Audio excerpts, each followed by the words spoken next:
What's up, Nerf Herders? Hope you're all doing well out there today. So we got some super exciting news today. AMC had posted, and we've got the runtime for Avengers Endgame. This bad boy is clocking in at 3 hours and 2 minutes, which is amazing. And it falls right in line with everything that the Russo brothers have been talking about. They were interviewed, I think, last October, and they were right around the 3 hour mark. They were still working on editing, cutting things down, and then they were just interviewed again within the last month or so, and they were still set at around the 3 hour mark from what they had talked about then. So this falls right in line with kind of what we were expecting. If you're at 3 hours in October last year, and then you're still at 3 hours, last month, it's a good amount of time that you've had to edit, and you're still sitting around the same hour mark there. So this is amazing. This movie definitely just needs as much time as it needs to get the story out there, and I'm glad that they're not being restrained with having to meet a certain quota or agenda as far as the length of the film. They did say that Disney, previously when they talked about this, that Disney kind of basically just said, hey, you have our blessings to go up to a 3 hour cut, so if you want to go up to a 3 hour movie, go for it. 3 hours and 2 minutes falls right in line, which means the actual screen time for the film, you're probably looking at 2 hours and 55 minutes or so, and then the remaining amount will be for the credits and such, and then of course our post-credits scene, which cannot wait to see what they're going to do with that there. I really hope we're going to get some kind of a nod to the Fantastic Four or Mutants or Galactus, something just to tease what's going to phase things through 4, 5, and 6. And maybe give us the next big baddie that's going to be underlaying everything, which I'm hoping it's Galactus, but we'll see where they're going to go with this. But nevertheless, guys, we're at 3 hours and 2 minutes for the runtime of Avengers Endgame. We are truly going to be in for an epic hell of a ride. And if you just think about everything that went into Infinity War, which came in at 149 minutes, I want to say, so right around 2.5 hours there. If you think about everything that was thrown into that movie, they had to merge all these storylines together from all these characters that have not met, so you're bridging all of that together. Really, you had to give us Thanos, right? We haven't really had Thanos' story, and it really was Thanos' movie. So you introduced this new supervillain, and you really, really learned a lot about this guy.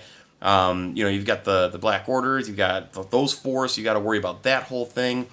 Yeah, just an unbelievable amount of stuff jammed into that movie. He's got to collect all 6 Infinity Stones, and we've got to get some kind of resolve with everything. Action sequences everywhere, characters bouncing off one another, different adventures and stuff. There was so much that they crammed into that, and beautifully done, but so much they crammed into that, and they're giving us 30 more minutes in this movie.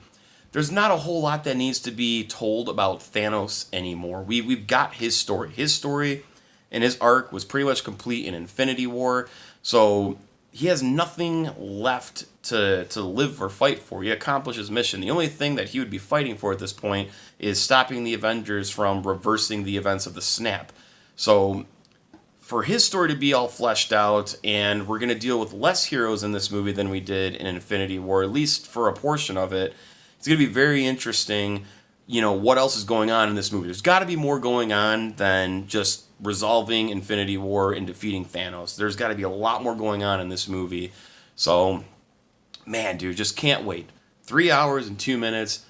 So happy to hear that. It's going to be phenomenal, and it's going to feel like you walked in and out of that theater. That's exactly what it's going to feel like. You're going to walk in, and that shit's going to be over before you even know it. So, nevertheless, though, super stoked on the runtime. I am so happy to even think about the fact that we are going to have an Avengers film at that length.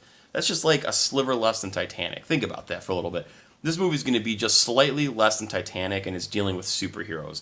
So badass, man. So I'm pumped for this, guys. I'm really excited. I know we all can't wait for Endgame to come out, and this is just one more cherry to add to the pie, dude, that is just going to make this the most epic grand scale film of all time, and something that is never going to be done again.